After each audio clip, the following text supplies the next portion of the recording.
देखिए, कहते हैं कि कभी कभी हम लोगों को घर वालों की बात मान लेनी चाहिए। अगर कोई कुछ कहे रहा है बार बार तो उसकी सुन लेना चाहिए। कई बार नजरअंदाज करने का अंजाम जो होता है वो काफी भयंकर होता है। अब मैं ऐसा क्यों कह रहा हूँ वो आज आपको आज की कहानी से पता चलेगा। नमस्कार, मेरा नाम है विवेक सिंह और एक नई सच्ची कहानी में आपका स्वागत करता हूँ। आज की हमारी जो कहानी है वो कहानी है यूपी का एक जिला है मैनपुरी। मैनपुरी का कस्बा बिछुआ, इसी बिछुए के अंतर्गत आने वाला एक गाँव जिसका नाम है सुनमई। इसी में एक शख्स, दो शख्स रहा करते थे।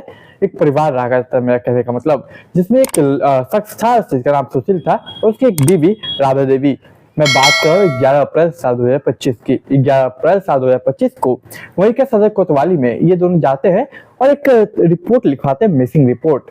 और जो राधिका थी वो कहती कि वे देवर जो है, देवर वो लगभग 31 मार्च साल 2025 से गायब है। मेरे देवर का नाम है समीर कुमार। अब जब पुलिस पूछते क्या है था उसके बारे में डिटेल बताइए, तब पता चलता है कि वो केरला में रह के वो नौकरी वगैरह करता है। यहाँ पे होली में आया था और होली के कुछ दिन बीतने का इंतजार करता है और अक्सर वो आया करता था फेस्टिवल में ही, केवल नहीं तो ऐसे केरला में रह के काम करता था। और इसी के साथ जो राधिका या राधा देवी जो है, उन्होंने जो बताया उसके मुताबिक लगभग 31 मार्च साल 2025 को समीर गायब हुआ और लगभग उसके एक हफ्ते बाद यानी कि 7 अप्रैल साल 2025 को उसकी बीवी मीरा भी गायब हो गई। अब दोनों में कोई नहीं मिल रहा है। अब पुलिस ने जैसे ही सुना, अब फौरन एक मिसिंग रिपोर्ट दर्ज कर लिया, एफआईआर दर्ज कर लिया, मिसिंग रिपोर्ट दर्ज कर लिया। और इसके बाद पुलिस इन्वेस्टिगेशन अपना स्टार्ट कर दी और इस केस को काफी सख्ती से उन्होंने लिया, काफी इंपॉर्टेंस दिया और इस पर कार्रवाई भी काफी जल्दी की। जब पूरा डाटा निकाला गया, कॉल डिटेल निकलवाया गया मीरा और फिर एक मीरा और समीर का, तो जब सीडीआर निकलवाया जाता है तो उसमें एक नंबर को जांचा जाता है कि कोई नंबर है, क्या है, आखिर बात किस बात है, तमाम चीजें। फोन को सर्विलेंस पे डाला गया ताकि लोकेशन मिल जाए। तो आखिर जो लोकेशन थी ऑलमोस्ट थोड़ा बहुत मिलता जुलता था। तो देखिए इसके बाद फिर से अच्छे से कॉल डिटेल को खंगाला जाता है तो मीरा के फोन में एक सस्पेक्टेड नंबर मिलता है। एक सस्पेक्टेड नंबर इसलिए कह रहा हूं क्योंकि उस नंबर पे मीरा काफी देर बात करती थी। भले उसका पति जो समीर है वो यहाँ रहे या फिर केरल में रहे। और वो जिस शख्स से बात करती थी उसका नाम था रिंकू। अब रिंकू के बारे में राधा और सुशील से पूछा जाता तो वो लोग बताते कि वो तो उसका भाई है, मौसी का लड़का। वो जब भी आता वो हमेशा अक्सर घर पे आया करता। और वो मीरा जो है वो बताई थी कि वो मौसी का लड़का है, वो बोलते मेरी मौसी की लड़के तमाम चीजें, उसके हिसाब से वो दोनों भाई बहन है। लेकिन जो पुलिस वाला का सस्पेक्ट था वो कुछ इसी पे आता है। वो इसलिए क्योंकि ये जो शख्स है वो ईपी का इटा एक जगह है और वहीं का रहने वाला है। वहां पे एक गाँव है लोहा बादशाहपुर, लोहा बादशाहपुर का रहने वाला था। जब इसके बारे में और डिटेल निकाला जाता है तो उसकी छानबीन शुरू की जाती है। जब छानबीन शुरू की जाती है तो पता नहीं चलता कि आखिर ये शख्स है, ये रिंकू है कहाँ। जब उसके बाद होता है कि 25 अप्रैल साल 2025 को पुलिस को फाइनली रिंकू का वो लोकेशन मिल जाता है जहाँ पे वो रहता था। फौरन पुलिस की एक टीम रवाना होती है और वहां पे रिंकू के घर जाती। जैसे ही रिंकू के घर का दरवाजा खटखटाया जाता, सामने से मीरा निकलती है। पुलिस वाले देख के चौंक जाते हैं कि मीरा कहाँ से। और उसके बाद दोनों को यानी कि मीरा और रिंकू दोनों को गिरफ्तार करके फौरन पुलिस स्टेशन लाया जाता और अपने पुलिस अंदाज में पूछताछ करती, क्योंकि उन्हें पता था कि लोग सीधी मुंह से तो बोलेंगे नहीं, मामला यहाँ पे क्या है किसी को समझ में नहीं आता। हालांकि अभी तक जो मीरा का पति समीर है वो अभी तक गायब है। उसके बारे में पूछा जाता है पर तो बताते नहीं वो लोग। लेकिन जब पुलिस अपने पुलिस के अंदाज में पूछताछ करती तो वाकई में सभी चौंक जाते हैं, हैरान हो जाते हैं। यहाँ तक पुलिस को खुद शौक लगता। अब ये दोनों जो कहानी बताते हैं उसके मुताबिक अपनी एक बात लगभग 1.5 साल पहले की है। देखिए इधर मीरा जो है वो शादी करके आती, समीर के साथ शादी होता है उसका पहले, और शादी के साथ उसके लगभग 2 बच्चे होते हैं। सब कुछ सही चल रहा था। समीर जो था वो केरला में रह के काम वगैरह करता और यह जो मीरा थी वो अपना यहाँ पे रहा करती मैनपुरी में रहा करती, जो कि मैंने गाँव बताया था सुनमैया। यहाँ पे वो रहती और वो अपना नॉर्मल काम करती। उसके बाद दिन भर वो खाली बैठे रहती। इसके बाद वो क्या करती, कभी सोशल मीडिया इस्तेमाल करती, कई बच्चों का देखभाल करती क्योंकि 2 बच्चे भी थे इसके। अब देखिए होता है कि इंस्टाग्राम पे नॉर्मली तमाम लोग फॉलो करते हैं। इसी बीच जो एक रिंकू कुमार है वो इसे फॉलो करता है, उसके हर पोस्ट को लाइक करता है, उसके पोस्ट पे कमेंट करता। जब वो कमेंट करता है इधर हमेशा जो है मीरा पोस्ट करते रहती। इन लोगों की बातें स्टार्ट हो जाती, चैटिंग पे लोग आते, चैटिंग के बाद बातें स्टार्ट हो जाती और ये बातें कहीं ना कहीं दोस्ती में तब्दील होता। और देखते देखते कब दोस्ती प्यार में बदलता किसी को पता नहीं चलता।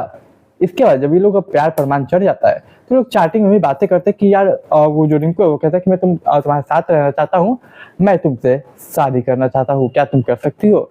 तो मीरा है कहते कि इस जन्म में तो ये मुमकिन नहीं है क्योंकि मैं एक शादीशुदा महिला हूँ, तो इस जन्म में मुमकिन नहीं है, अगला जन्म का मुझे पता नहीं। ये कह के वो बातों को टाल देती या फिर बातों को छोड़ देती कहिए। लेकिन जो रिंकू कुमार था वो कहता है मैं तुम्हारे साथ जीना और तुम्हारे साथ मरना चाहता हूँ।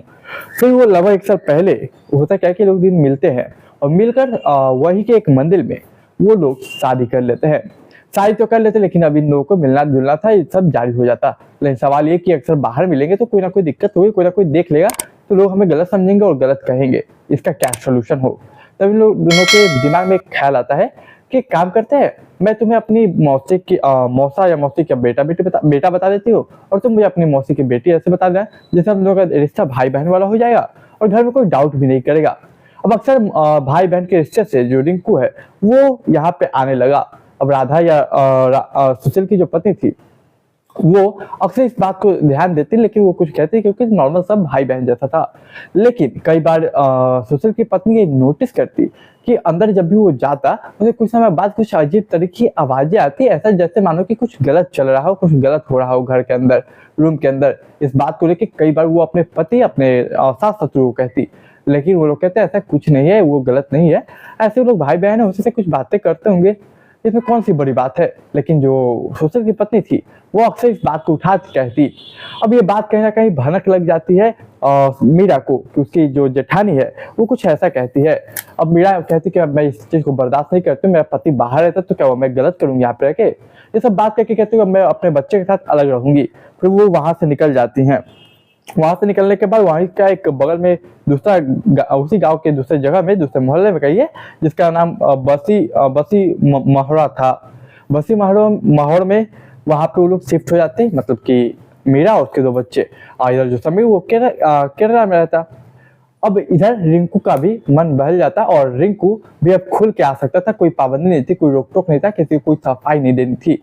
तो अब अक्सर हमेशा रिंकू वहां पे आ जाया करता और रहा करता। लेकिन बात है मार्च साल 2025 जब होली का समय था, केरल से वापस आ जाता है मीरा का पति समीर। जब समीर वापस आता तो इस पर क्या होली वगैरह के पहले आ जाता सामान पैक करके और कहता कि देखो यार अब मैं नहीं जाऊंगा, मुझे अच्छा नहीं लगता तुमसे दूर रह के, मेरे अपने खुद के बच्चों से दूर रह के, अब मैं यहीं पे काम करूंगा, यहीं पे रहूंगा और यहीं पे रह के बाहर तुम लोगों को पालूंगा, खिलाऊंगा, पिलाऊंगा, कोई कमी नहीं होने दूंगा, अब मैं वहां नहीं जाऊंगा, मुझे यहीं रह के अपने परिवार के साथ रहना है। अब ये बात सुनते ही मानो कि मीरा के होश उड़ जाते, रिंकू वो भी उसके भी होश उड़ जाते। अब ये दोनों एक दूसरे के बिना रह नहीं पा रहे थे, मिलना जुलना हो नहीं पा रहा था। अब ये लोग समझ में आता है कि करे तो करे क्या। रिंकू कहता है क्या तुम्हारा पति तो अब हमेशा यही रहेगा, तो अब मिले कैसे, फिर ये मतलब हो क्या रहा है, समझ नहीं आ रहा है। फिर ये लोग एक स्क्रिप्टेड मर्डर प्लान करते हैं।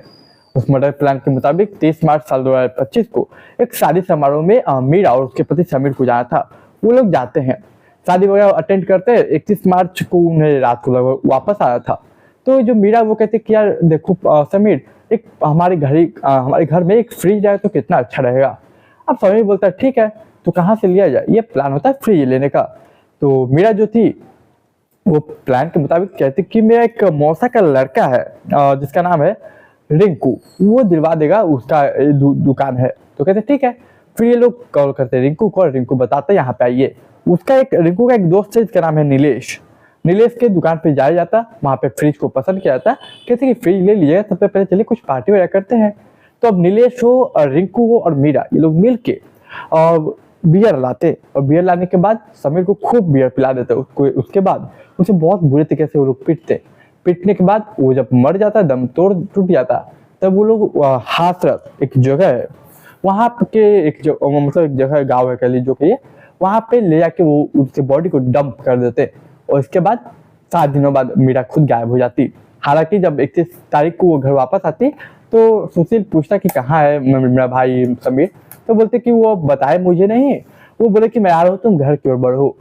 और फिर 11 तारीख को जब FIR दर्ज होती, दोनों गायब हो जाते, क्योंकि 7 तारीख का एक हफ्ते बाद क्या होता है कि एक हफ्ते बाद मीरा भी गायब हो जाती। मीरा गायब होके रिंकू के पास चली जाती और फिर ये लोग कोर्ट मैरिज कर लेते हैं। कोर्ट मैरिज जब करते 15 अप्रैल साल 2025 को वो लोग कोर्ट मैरिज करते हैं और कोर्ट मैरिज करके ये भी बताते हैं कि हमने 1 साल पहले शादी कर रखी है। वो पुलिस के पास 11 अप्रैल को रिपोर्ट दर्ज होती, 25 अप्रैल को लोग पकड़ा जाते हैं। तब जाके एक कहानी खुलकर सामने आती, और जब ये कहानी सुन के खुल के सामने आती, समाज हो या परिवार सब सोचता कि आखिर महिला कैसी थी जो अपने पति को मार दे अपनी प्रेमी के लिए। हालांकि अब 31 मार्च साल 2025 को ही जब समीर मर चुका था तो उसके परिवार को जब ये सुनने को मिला तो काफी दुख हुआ, उन लोगों के घर में मातम छा गया। तो ये थी हमारी अच्छी कहानी। देखिए, ये कहानी सुनाने का उद्देश्य किसी को परेशान करना, किसी को डराना या किसी की भावना को ठेस पहुंचाने की और समाज में जागरूकता फैलाना था। देखिए, आप चैनल पर नए तो चैनल सब्सक्राइब कीजिए, वीडियो को लाइक कीजिए, शेयर कीजिए, कमेंट कीजिए। मैं एक नई कहानी में मिलूंगा कल रात 9 बजे। तब तक के लिए आप मुझे इजाजत दीजिए।